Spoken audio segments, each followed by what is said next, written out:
Bonjour, bienvenue dans le Speaker, l'émission de podcast qui vous donne la parole. Aujourd'hui, c'est Julien et Chiara qui vous racontent leur histoire.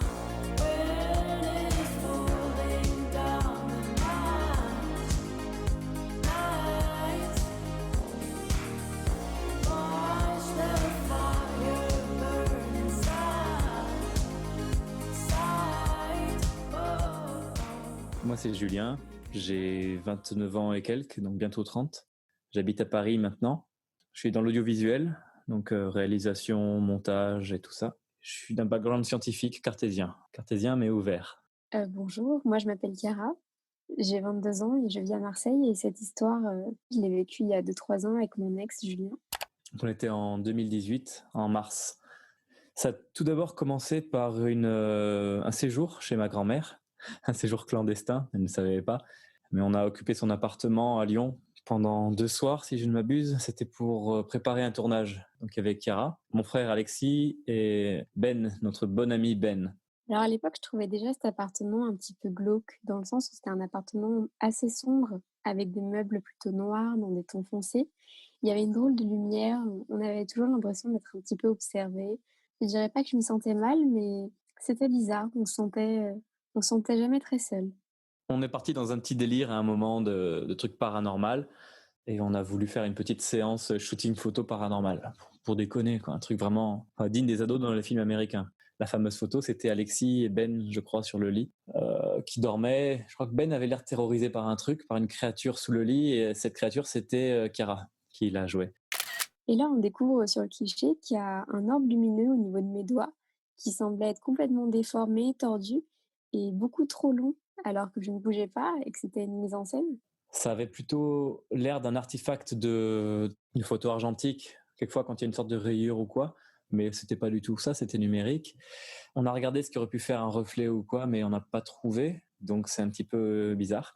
Et on a fait un petit Ouija pour appeler les esprits. Donc Chiara a découpé une table de Ouija en fait dans un bout de papier. Rien ne s'est passé, hein. Bien sûr le Ouija classique, hein. On a essayé, rien ne s'est passé, puis elle a balancé ces bouts de papier qui constituaient cette table de Ouija, sans clôturer, sans dire au revoir aux esprits. Alors il faut savoir que j'avais lancé cette séance toujours dans une optique de parodie. C'était pas du tout sérieux, en fait c'était l'ambiance qui s'y prêtait. C'est pourquoi j'ai fini par le déchirer à la fin et mettre les petits morceaux dans mon sac. Voilà, la soirée c'est fini, après les pizzas qu'on s'est ingurgitées. Alexis a dormi à côté de Ben, je crois, dans la chambre qui était à côté de celle où Chiara et moi on dormait. Et donc on avait mis une chaise pour bloquer la porte de notre chambre, qui se fermait pas à clé, parce qu'enfin on n'avait juste pas de clé pour la bloquer. Alors le lendemain, Alexis me demande si c'est pas moi qui m'étais levée dans la nuit avec une crise d'asthme, parce que je suis asthmatique donc ça peut m'arriver. Et il me dit qu'il a entendu quelqu'un respirer très fort à côté de sa chambre. Donc il faut savoir que sa chambre était à côté de la porte d'entrée. Et je lui réponds que non, que même la chaise qu'on avait mise pour bloquer notre porte aurait bougé. Donc j'ai même pas pu me lever sous un mouvement de somnambulisme ou je ne sais quoi. Et c'est en discutant de tout ça qu'on s'est rendu compte que la porte d'entrée de la maison était ouverte. Et on n'a vraiment jamais trouvé d'explication rationnelle à ça. Tout ça, c'était les prémices de notre histoire, qui va vraiment prendre forme maintenant. Parce qu'on est rentré à Marseille, bien sûr. Donc là, c'était une nuit qu'on a passée où Chiara était vraiment étrange. Elle a fait du somnambulisme, il me semble. En tout cas, je me suis réveillé parce que j'ai entendu se lever et elle sort de la chambre. Alors j'étais vraiment pas bien du tout, un mélange d'angoisse, de panique, de stress. Je saurais vraiment pas le définir. Et j'ai été prise de douleurs intenses, mais de douleurs pas organiques, de douleurs vraiment à l'intérieur de mon corps. Et je me suis dit qu'en sortant marcher un peu, ça pouvait passer. C'est ce que j'ai fait. Je me suis levée, donc j'étais nue parce qu'il faisait très chaud. Il faut savoir qu'à ce moment-là, j'avais mes règles et je portais une cup, donc je me suis dit que j'allais en profiter pour aller la vider. Et là, c'est le blackout.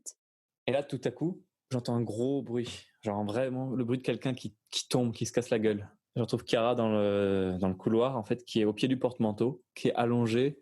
J'essayais de la réveiller, j'essayais de pas trop la bouger, mais de tester si elle était consciente ou pas. Et ma mère est entrée à ce moment-là aussi. Elle allait mieux, elle s'est réveillée. Et donc ma mère nous a expliqué qu'elle avait vécu une expérience similaire à cause de règles abondantes quand elle était plus jeune. Donc voilà, c'était cohérent. Voilà, des règles fortes, un évanouissement. Bon, rien de paranormal. Sauf que le lendemain, en rentrant chez moi, ma mère s'excuse pour mes draps, car elle a été dormir dedans.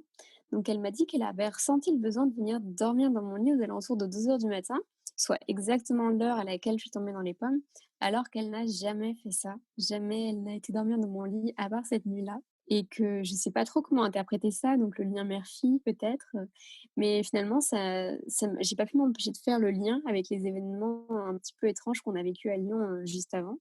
Donc moi, ces jours-là, pendant ce temps, j'étais chez ma mère, en train de travailler sur la post-production du court-métrage, donc j'étais vraiment à fond dans l'ordi. Et en fait, Chiara, elle avait un petit peu de son matos qu'elle m'avait filé et un de ses chargeurs qui avait tendance à être branché en fait dans mes prises. D'un coup, j'ai entendu une grosse explosion, enfin comme un pétard qui a explosé dans la chambre. Je suis allé vérifier, les plombs avaient sauté, j'étais un peu vénère. Et puis je trouve par terre son chargeur d'iPhone qui était expulsé, il était environ à 50 cm de la prise. Donc c'était assez surprenant. En fait, en détail, le transformateur était encore branché, mais c'était le câble USB qui avait été projeté. Et le câble USB, euh, au niveau de la prise USB, était noir. Et je retourne au disjoncteur, mais j'arrive plus cette fois-ci à enclencher l'électricité. Donc il y avait plus de plomb dans mon appartement. Quand j'ai tourné la tête, j'ai vu dans le salon une tourterelle d'un coup. Un animal qui est farouche en général, enfin plus farouche que les pigeons, qui était dans mon salon. J'ai jamais vu ça. En train de marcher comme ça à côté de moi. J'ai fait des vidéos. Et surtout sur ces vidéos, au son, il y a un parasite vraiment bizarre que j'ai jamais entendu avant, qui n'existait pas en fait, qui apparaissait pas sur les vidéos que j'avais filmées chez moi. Il n'est pas censé être là et il est apparu d'un coup. Trop étrange. Et surtout qu'il a persisté pendant des mois. Donc j'en parle, j'envoie la vidéo, j'en parle à Kira tout de suite. À ce moment-là, j'étais en train de faire une sieste dans ma chambre et je me suis réveillée en panique avec la conviction que quelqu'un me regardait dormir à travers la porte d'entrée de ma chambre. En fait, c'était pas la première fois que ce genre de rêve m'arrivait. Et justement, ça m'était déjà arrivé dans l'appartement de Lyon. Et j'ai fixé ma porte naturellement pour vérifier que personne n'était en train de m'observer.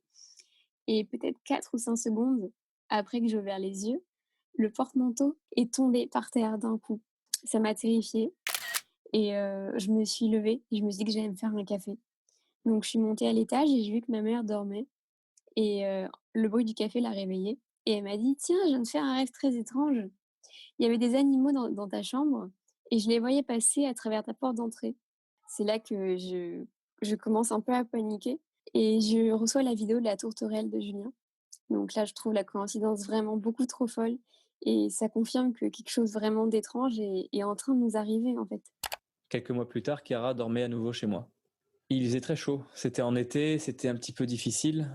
Elle dormait, mais moi j'avais un peu plus de mal. Je crois que j'étais allé aux toilettes peut-être. Et en revenant dans la chambre, je suis allé fermer la fenêtre, je crois, parce que il y avait des scooters ou quoi qui faisaient du bruit. Et à ce moment-là, je me prends le genou dans le coin du lit, un truc comme ça. J'étais debout vers la fenêtre. Et là, j'entends un hurlement d'effroi, mais vraiment un truc qui venait du fond des tripes de Kira.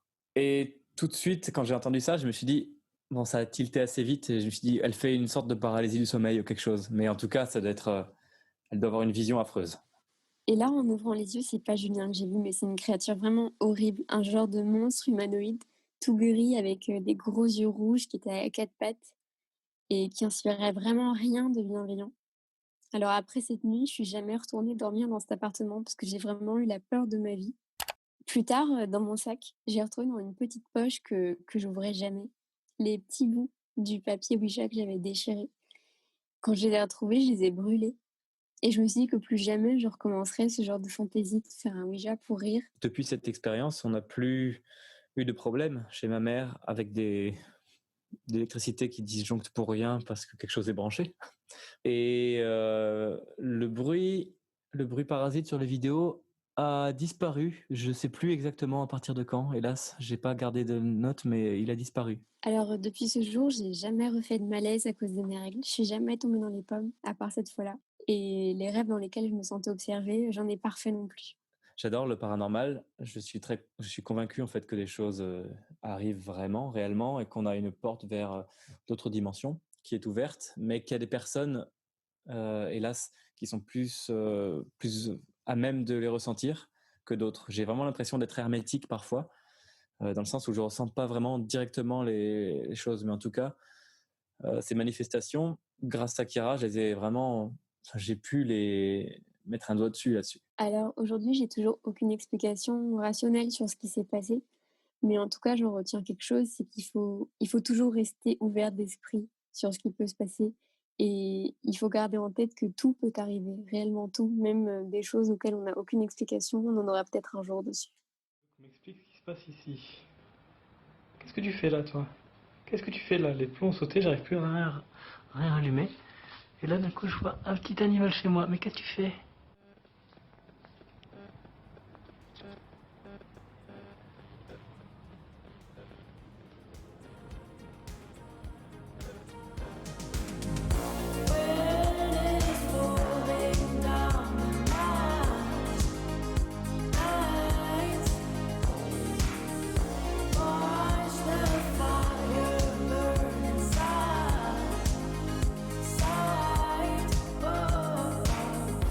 Toi aussi, participe à la prochaine émission en nous envoyant ta propre histoire à contact.lespeaker@gmail.com ou par DM.